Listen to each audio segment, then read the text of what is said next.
من يهده الله فلا مضل له ومن يضلل فلا هادي له وأشهد أن لا إله إلا الله وحده لا شريك له وأشهد أن محمدا عبده ورسوله أما بعد.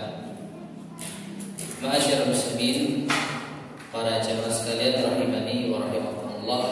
Alhamdulillah, kita bersyukur kepada Allah Subhanahu wa taala yang hingga saat ini masih memberikan banyak kenikmatan kepada kita semuanya, sehingga kita bisa berkumpul kembali di majelis yang mulia ini. Dan sebagaimana biasanya jadwal di hari Kamis yang pertama dan ketiga di Masjid Nidaul Fitrah ini ba'dal maghrib insyaallah bersama saya. Dan pada sebelum bulan Ramadan tiba, kita telah menyelesaikan pembahasan di kitab Al-Hayawanat yang tertera di mading kita itu. Kemudian kita lanjutkan dengan kitab Siyam yang diambil dari kitab Madlul Ghayat wa Taqrib, yaitu matan Abi Sufyan. Oleh karenanya setelah itu semua selesai, kita beralih pada pembahasan yang baru dan pilihan jatuh pada kitab Al-Qawaid Al-Fiqhiyah, yaitu kaidah-kaidah praktis memahami fikih Islami yang ditulis oleh Ustadzuna, guru saya dan guru kita semuanya, yaitu Abu Yusuf Ahmad Sabiq bin Abdul Latif hafizahullah taala.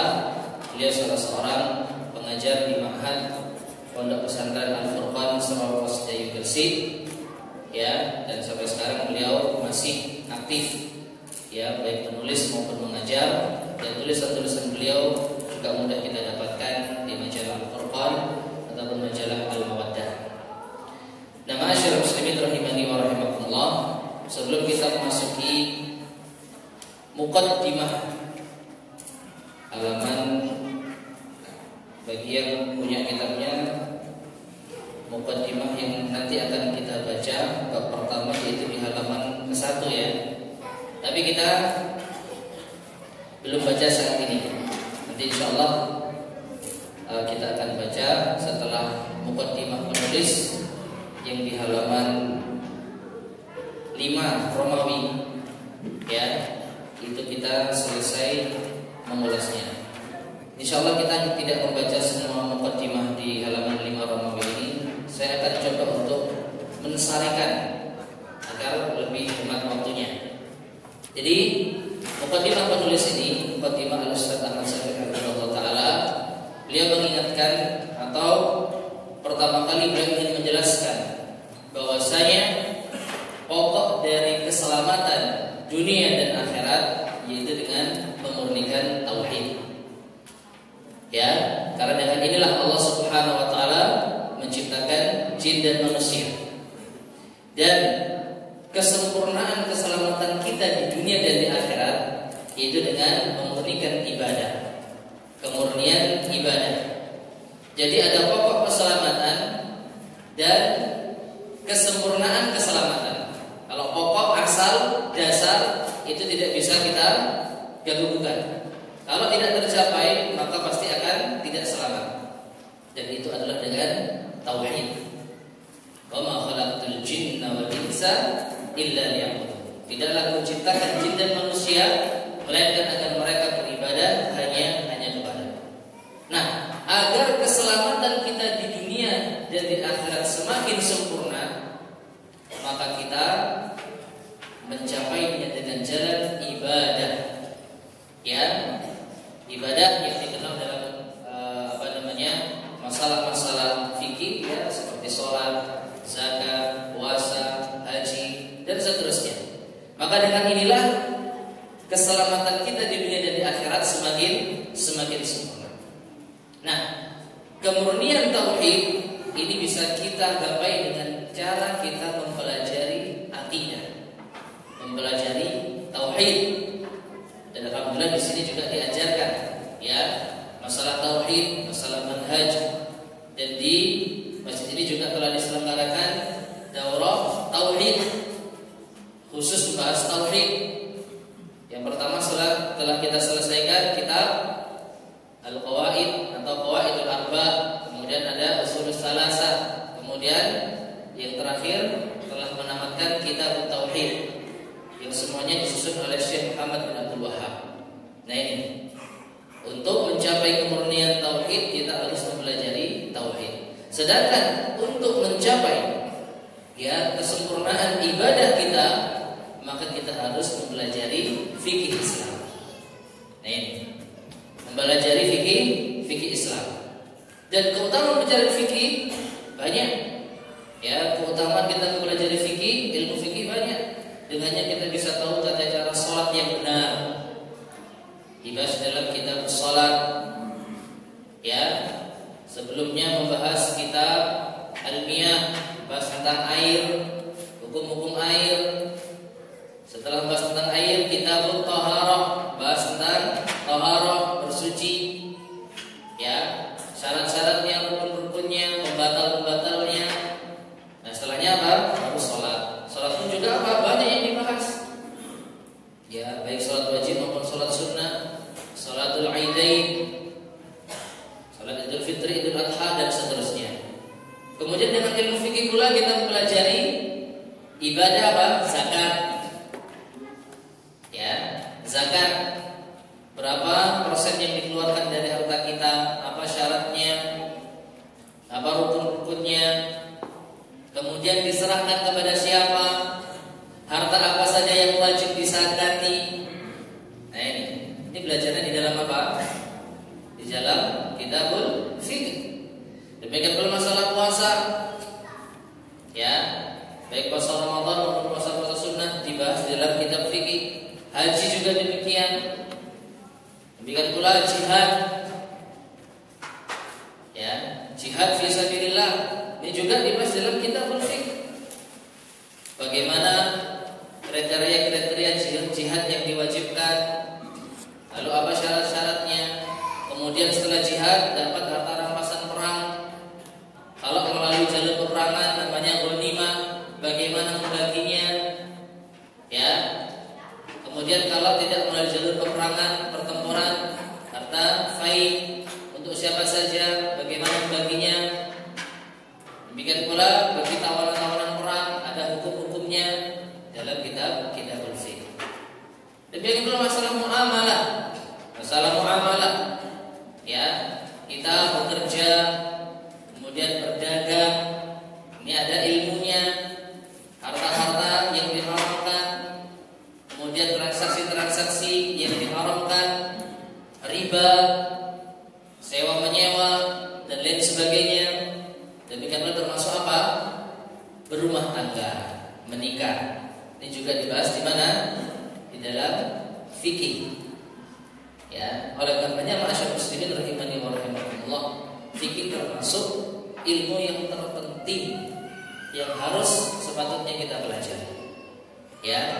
Dan kemudian poin yang ada di dalam mukadimah ini, setelah kita mengetahui keutamaan ilmu fikih, dan semakin berkembangnya permasalahan fikih, masalah nikah misalnya, nanti ada akad nikah itu berbeda jarak misalnya, akad nikah yang satu di sini, yang satu di lain tempat. Kemudian akad nikah menggunakan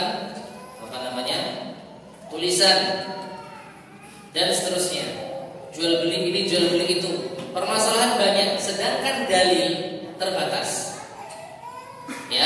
Al-Quran dan Al-Hadis sudah apa? Sudah tidak mungkin bertambah. Tidak mungkin apa? Bertambah.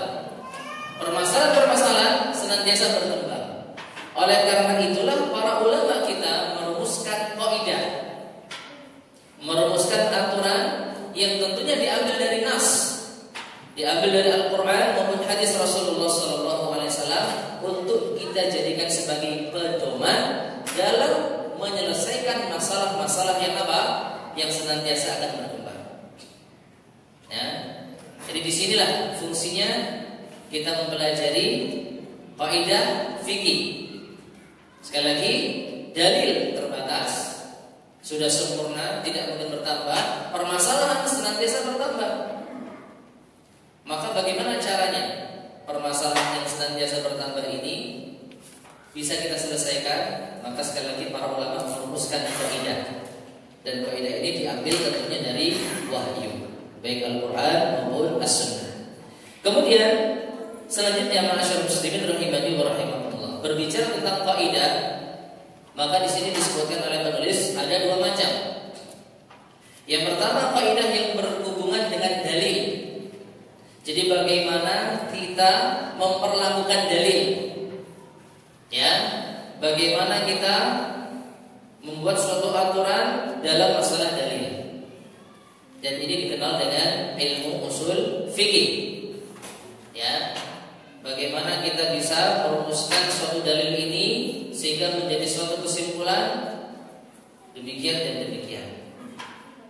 Ya, nah ini dirumuskan dalam ilmu usul fikih. Sedangkan kaidah yang kedua yang berhubungan dengan amal, yang dibahas adalah aplikasi amalan tersebut. Dan ini dikenal dengan qawaid fiqhiyah, kaidah fikih. Karena setelah kita mempelajari ilmu ini, maka langsung kita bisa terapkan amal. Oh, karena kaidahnya begini, maka amalannya begini. Tapi kalau ilmu usul fikih membahas dalil, ya, membahas tentang ayat-ayat maupun hadis kemudian dikompromikan, nanti keluar suatu kaidah. Nah ini, dan ini tidak kita bahas. Tapi ini termasuk di antara cabang dari ilmu fikih yang sangat penting. Tetapi untuk katakanlah orang sekelas kita, gitu ya, yang kita butuhkan adalah praktek. Jadi kita tahu kaidah, lalu dari kaidah ini apa yang bisa kita amalkan? Nah ini, ya, yang dibahas dalam ilmu qawaid fiqhiyah. Kemudian ma'asyiral muslimin rahimani wa rahimakumullah, penulis hafizahullah taala kemudian mengutip ucapan dari Al-Imam Al-Qarrafi rahimahullah taala. Bisa dilihat di dalam halaman X itu berapa? 10 ya, halaman 10 Romawi. Ya. Di sini saya bacakan teks Arabnya. Al-Imam Al-Qarrafi rahimahullah taala mengatakan, "Man dhabatal fiqha biqawaidihi." Barang siapa yang meliputi fikih dengan kaidah-kaidahnya, ya, menguasai fikih dengan kaidah-kaidahnya, istaghna an hifdzi aktsaril juz'iyyat, maka ia tidak butuh untuk menghafal semua permasalahan satu persatu. Ini terjemahan dari beliau, ya, tidak butuh untuk menghafal semua permasalahan satu persatu. Lindirajiha fil kulliyah, karena itu semua sudah tercakup dalam keumuman kaidah tersebut. Kalau boleh saya ambil contoh, ya, kalau boleh saya ambil contoh, misalnya kaidah yang sangat terkenal dan diambil dari hadis Rasulullah SAW, yaitu innamal a'malu binniyat. Ini kaidah ya. Sesungguhnya amalan itu tergantung pada niatnya. Nah ini, coba perhatikan, di dalam semua masalah ibadah, fikih ibadah, sholat misalnya, senantiasa akan kita temukan di antara rukun ataupun syarat ibadah adalah apa? Niat. Ya, di antara syarat sahnya ibadah, syarat sahnya sholat, niat. Puasa juga sama, ada niat di dalamnya. Kemudian haji juga sama, ada niat di dalamnya. Jadi ini yang dinamakan juz'iyah. Masing-masing apa? Masing-masing permasalahan. Dalam sholat ada niat, dalam puasa ada niat, dalam zakat ada niat, dalam haji ada niat, dalam menyembelih hewan kurban ada niat.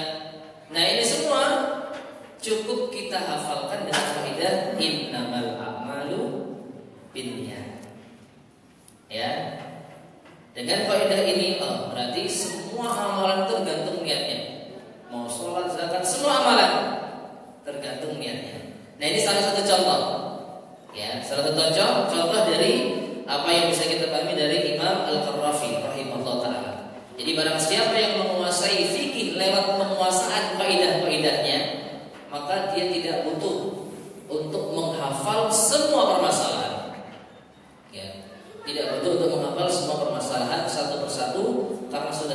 tercakup dalam keumuman kaidah tersebut.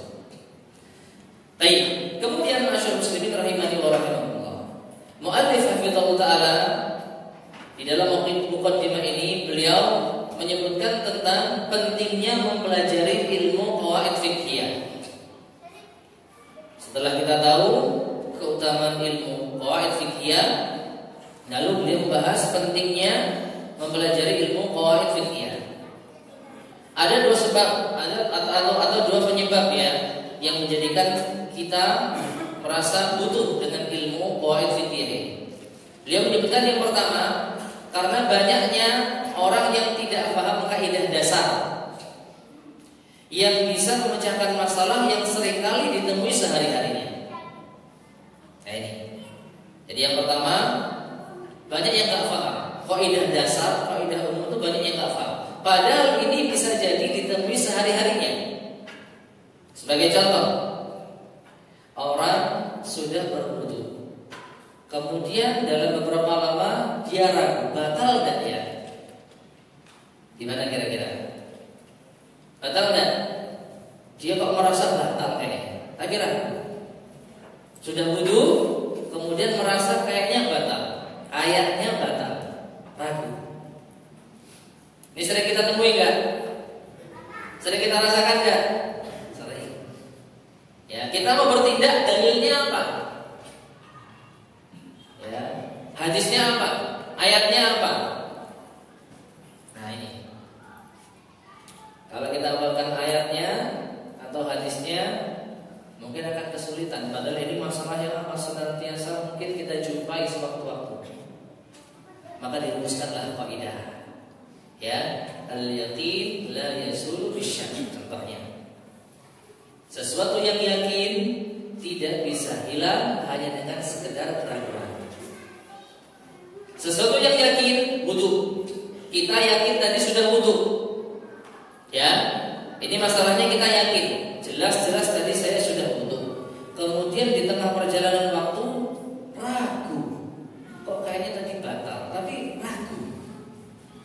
Ya, maka sesuatu yang yakin, yaitu kita punya wudu, tidak bisa kita hilangkan dengan sekedar keraguan. Jadi bagaimana? Teruskan. Selama Anda batalnya ini hanya sekedar ragu, maka berarti hukum asalnya Anda masih punya apa? Wudu. Nah ini dengan kaidah al-yaqinu la yazulu bisyakki. Penerapannya kebetulan masalah wudu. Masalah wudu. Nah inilah salah satu juz'iyah masalah wudu.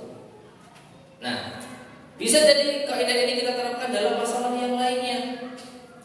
Contoh, ya, juz'iyat yang lainnya. Kita jelas-jelas sudah mengangkatkan nikah, jelas-jelas sudah nikah. Bahkan punya apa? Bukunya, surat nikah. Ya, lalu suatu ketika kita ragu. Saya pernah mengucapkan cerai tidak ya ke istri? Nah, kok kayaknya pernah, tapi kok ragu saya. Ya, sedangkan di surat nikah jelas-jelas masih sah sebagai suami istri. Belum ada apa? Tulisan cerainya. Wallahu alam ya. Kalau cerai apakah ada tulisannya enggak? Enggak ada. Mau nanya nanti tersinggung ya, udah enggak salah. Yang penting ya, jelas-jelas surat nikah ini masih berlaku. Lalu ragu kalau dia kayaknya pernah mengucapkan cerai, jatuh enggak ya? Maka apa hukum asalnya? Nikahnya masih sah. Nah, inilah yang disebut sebagai juz'iyah. Ya, satu persatu permasalahan. Masalah nikah, masalah wudu. Dengan kaidah al-yaqinu la yazulu bisyak, kepegang semuanya. Nah, ini. Jadi kita amalkan hukum asal. Yang yakin apa? Yang yakin kita sudah nikah. Yang ragu mengucapkan cerai, berarti ragunya dibuang. Ya, ragunya dibuang. Demikian pula masalah Islam dan kafir. Ada orang jelas-jelas dan kita lihat dia muslim, jelas kita lihat dia muslim, lalu seketika muncul keraguan, kok kayaknya dia pernah berbuat kekufuran, jatuh kepada kesyirikan, tapi ini ragu. Atau kita dengar isu, kayaknya dia sudah keluar dari agama Islam. Isu ini yakin apa ragu? Isu ragu, keraguan ini, ya. Maka kita hukumi orang itu bagaimana? Hilangkan keraguan tersebut, hukum asalnya dia masih muslim. Lihat, banyak masalah-masalah dengan satu kaidah kepegang semuanya. Nah, orang kalau tidak faham kaidah dasar, kaidah umum, maka dia akan senantiasa setia pada masalah tanya. Padahal apa?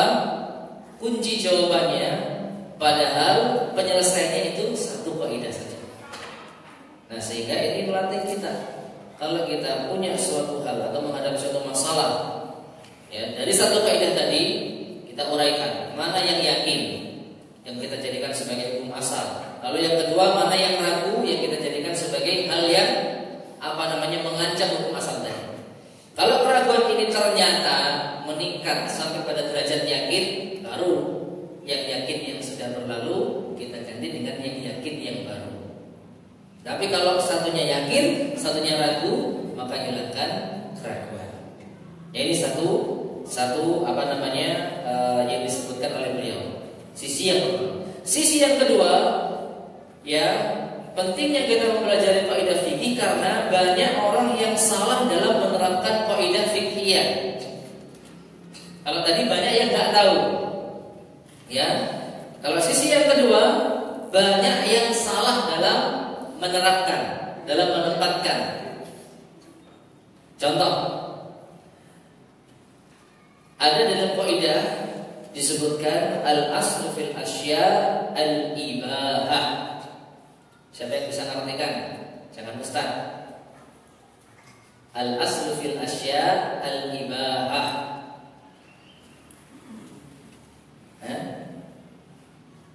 Monggo.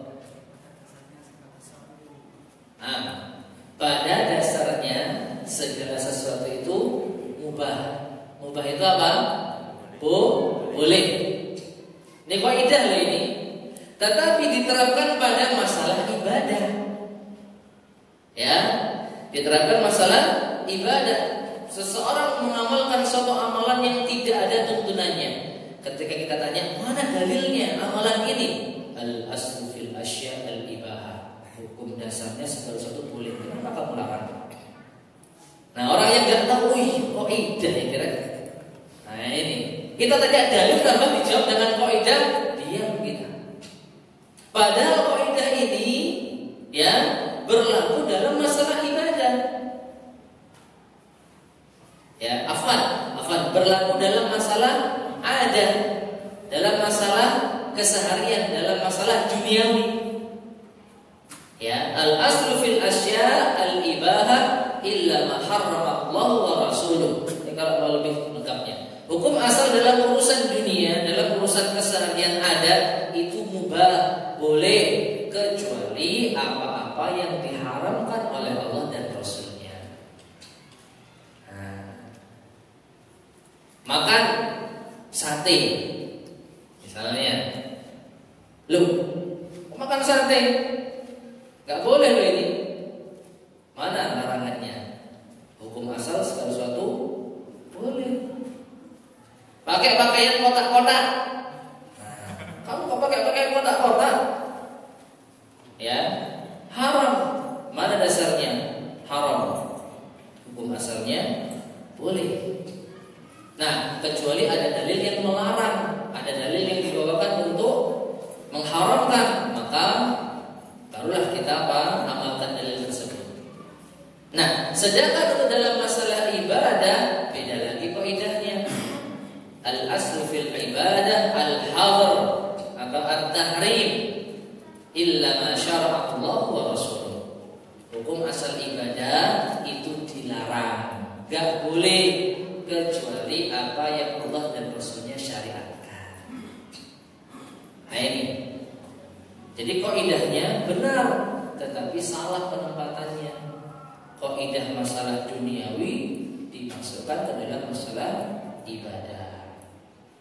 Nah ini, karena itulah beliau memandang penting untuk mempelajari kaidah fikih. Yang pertama, agar kita tahu mana kaidah-kaidah yang dasar, yang umum, yang dengannya kita bisa pegang berbagai macam permasalahan, berbagai macam cabang-cabangnya. Yang kedua, agar kita tidak salah menempatkan, agar tidak salah menerapkan. Nah, oleh karena itu penulis Ustadzuna Hafizahullah Ta'ala berusaha untuk menuangkan ilmu ini ke dalam tulisan. Ya, jadi karena pentingnya ilmu ini beliau menulis. Dan awalnya ya tulisan-tulisan beliau ini dalam masalah ilmu qawaid fiqhiyah dipublikasikan oleh majalah Al-Furqan. Majalah yang sudah kita kenal ya dalam rubrik khusus qawaid fiqhiyah. Namun atas permintaan sebagian kalangan, sebagian ikhwan, sebagian asatidzah mungkin ya agar ditulis dalam buku tertentu disendirikan ya, tidak gabung dalam majalah. Akhirnya beliau mengijabahi dari keinginan ikhwan-ikhwan tersebut, sehingga muncullah kitab di hadapan kita ini. Ya, kitab Al-Qawaid Al-Fiqhiyah, kaidah-kaidah praktis memahami fikih Islami.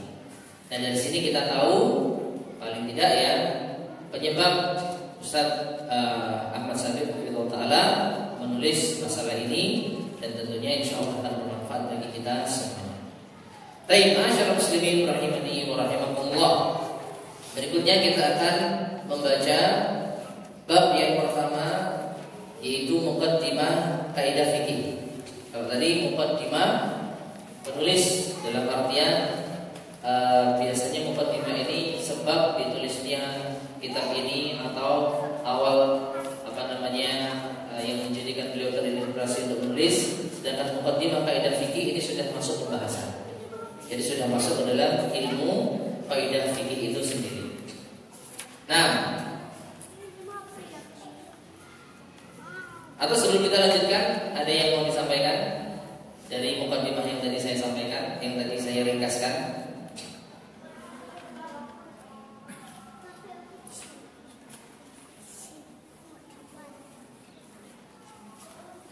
Baik, jika tidak ada kita lanjutkan.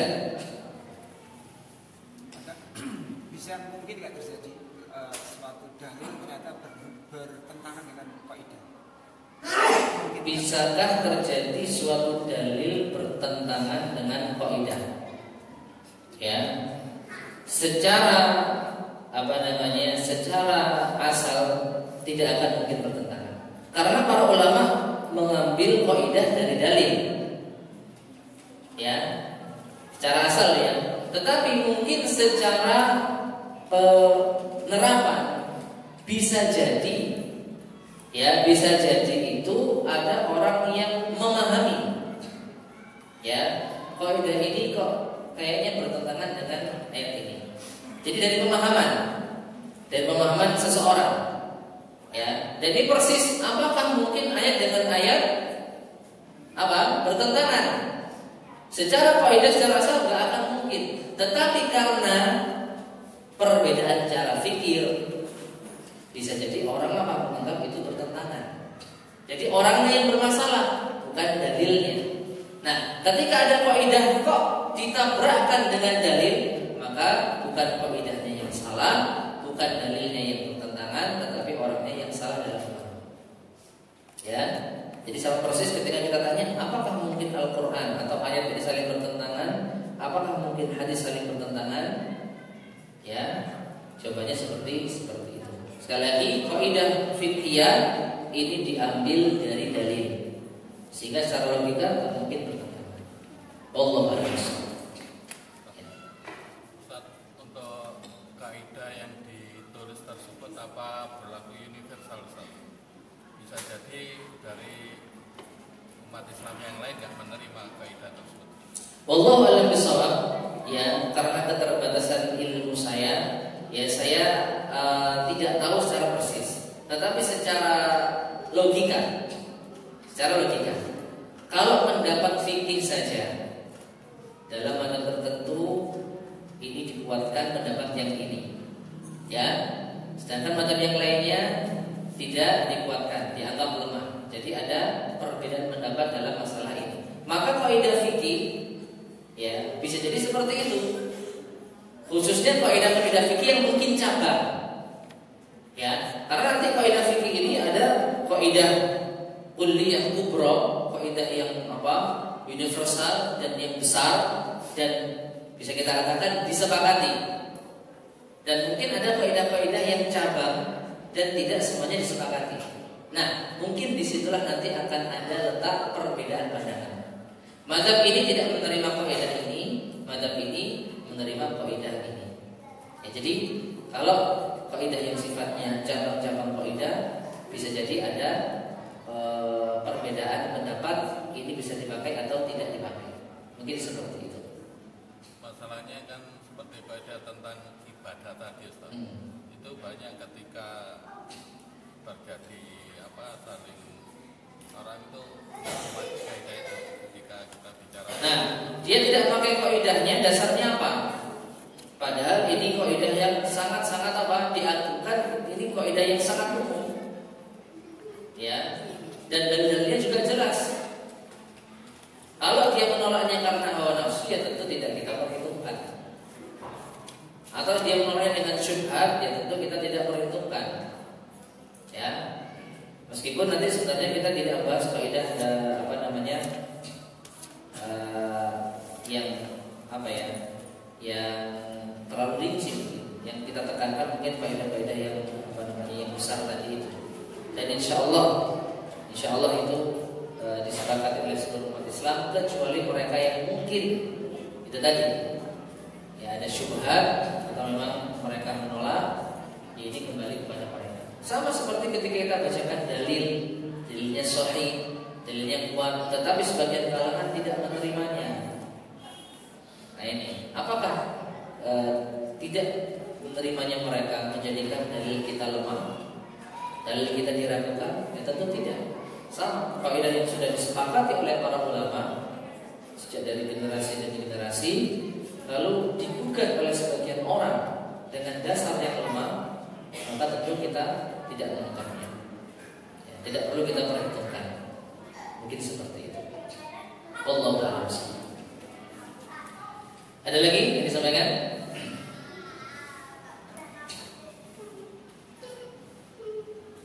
Baik, kita bacakan bab yang pertama, muqaddimah kaidah fikih. Pengertian kaidah fikih. Secara bahasa, kaidah terambil dari bahasa Arab al-qaidah. Ya, al-qaidah yang artinya adalah pondasi atau dasar. Al-qaidah artinya pondasi atau dasar. Sedangkan al-qawaid, sebagaimana judul kitab ini, al-qawaid al-fiqhiyah, adalah bentuk jamak dari al-qaidah. Ya, jadi kaidah-kaidah. Nah, ini. Adapun secara istilah adalah sebuah hukum atau perkara universal yang bisa untuk memahami beberapa hukum dan masalah yang masuk dalam cakupan pembahasannya. Dia ta'rifat oleh Al-Jurjani halaman 177. Ya, dengan misal insyaallah kita bisa memahami penjelasan ini. Tadi sudah kita sebutkan, ya, ada kaidah dan ada juz'iyah. Satu kaidah, misalnya tadi al-yaqinu la yazulu bisyak. Sesuatu yang yakin tidak bisa hilang dengan keraguan. Maka masuk di dalamnya masalah wudu, masalah sholat, ya, kemudian masalah puasa, masalah nikah, jual beli dan lain sebagainya. Demikian pula kaidah al-aslu fil asya' al-ibahah, hukum asal segala sesuatu dalam urusan dunia boleh. Nah, ini kaidah universal, perkara universal. Ini maksudnya bisa untuk memahami beberapa hukum dan masalah yang masuk dalamnya. Ya, masalah hukum makan sate, ya, hukum asalnya apa? Halal, boleh, mubah. Hukum makan buah-buahan tertentu, ya, hukum asalnya apa? Boleh, mubah, selama tidak ada yang melarangnya. Jadi ini yang disebut apa? beberapa hukum dan masalah yang masuk dalam cakupan pembahasannya. Baik, itu al-qawaid. Sedangkan fikih secara bahasa terambil dari kata al-fiqh yang artinya faham. Sedangkan secara istilah adalah mengetahui hukum-hukum syar'i yang berhubungan dengan amal perbuatan hamba berdasarkan pada dalil-dalilnya secara terperinci. Ini makna kata al-fiqh. Ya. Fikih secara syariat adalah ma'rifatul ahkam asy-syar'iyyah al-amaliyah bi adillatiha tafsiriyah. Mengetahui hukum-hukum syar'i yang berhubungan dengan perbuatan hamba ya secara terperinci berdasarkan dalil-dalilnya. Fikih salat misalnya bagaimana caranya? Ya, salat dengan mengangkat kedua tangan misalnya. Dalilnya ini dihafalkan. Kemudian setelah mengangkat kedua tangan membaca takbiratul ihram, membaca ta'awudz, basmalah, al-fatihah, dalilnya secara terperinci juga. Ini fikih.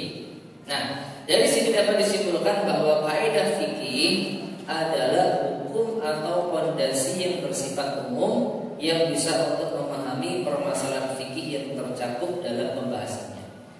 Jadi sekali lagi, bagaimana kita bisa memahami fikih dengan segala perinciannya yang senantiasa berkembang dalam masalah sholat, dalam masalah muamalah, dalam masalah ibadah. Ini kan nanti banyak kita menemui permasalahan-permasalahan yang baru.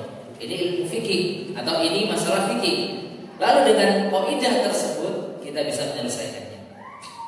Ya, kita bisa menyelesaikannya insyaallah subhanahu wa taala. Baik. Kemudian berikutnya, faedah-faedah fikih. Banyak faedah yang bisa dipetik dari belajar dan mengetahui kaidah fikih. Kaidah fikih. Saya sebutkan saja dua di antaranya, yaitu yang pertama, sebuah kaidah fikih bisa digunakan untuk mengetahui banyak permasalahan fikih yang tercakup dalam pembahasannya. Dan ini akan sangat memudahkan seorang penuntut ilmu untuk mengetahui hukum-hukum fikih tanpa harus menghafal sebuah permasalahan satu persatu. Ya. Jadi terkadang kita kalau banyak hafalan itu berat, sulit. Tapi kalau satu kaidah yang kita hafalkan tapi bisa berlaku pada setiap macam permasalahan ibadah, maka ringan kita. Ya, maka ringan. Contoh yang tadi kita sebutkan, kalau kita sudah memegang kuat kaidah al-yaqinu la yazulu bisyakki, suatu yang yakin tidak bisa hilang dengan keraguan, maka nggak perlu kita tambahkan di dalam contoh di antara hal yang tidak membatalkan wudu. Ya, kan ada membatalkan wudu, ada hal-hal yang tidak membatalkan wudu. Di antara hal yang tidak membatalkan wudu adalah ragu kalau dia sudah batal. Ini nggak perlu kita masukkan, karena di awal sudah kita pegang. Ya, jadi apa? Kita bisa jalan pintas bahasa kita. Ya, dengan kita memegang kaidah tersebut, masalah-masalah di bawahnya tidak perlu kita hafalkan satu persatu. Ini lebih memudahkan seorang penuntut ilmu. Kemudian beliau mengulangi lagi ucapan Imam Al-Qarafi, barang siapa yang menguasai fikih lewat penguasaan kaidah-kaidahnya, maka dia tidak butuh untuk menghafal semua permasalahannya satu persatu, karena sudah tercakup dalam keumuman kaidah tersebut. Yang kedua, penguasaan kaidah fikih akan sangat membantu seseorang dalam memberikan sebuah hukum yang kontemporer dan belum pernah terjadi sebelumnya dengan cara yang mudah. Sekali lagi, masalah agama ini berkembang zaman demi zaman. Sedangkan dalil sudah terhenti. Al-Quran dan As-Sunnah sudah terhenti, tidak bisa berkembang lagi. Maka dengan kaidah ini kita bisa atau memudahkan kita untuk memecahkan masalah-masalah kontemporer.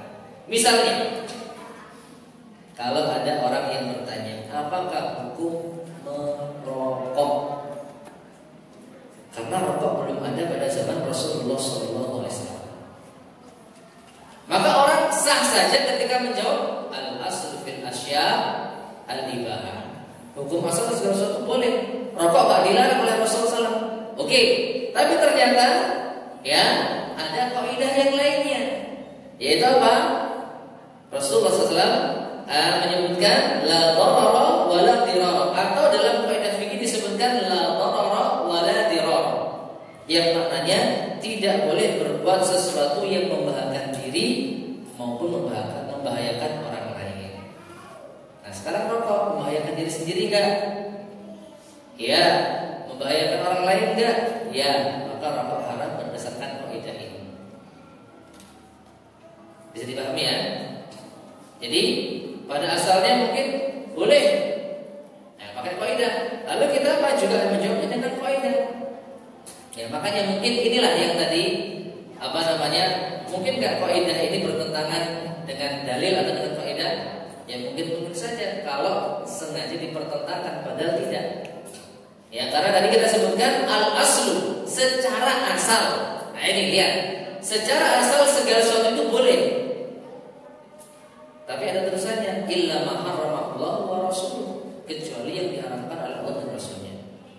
Maka kalau tidak ada kaidah la darara wa la dirar, ya tidak ada kaidah tidak boleh berbuat sesuatu yang membahayakan diri ataupun orang lain, ya bisa jadi rokok menjadi halal. Tapi ternyata ada kaidah ini, dan kaidah ini diambil dari dalil, sehingga kita bisa jelas pintas hukum rokok apa haram, kaidahnya demikian.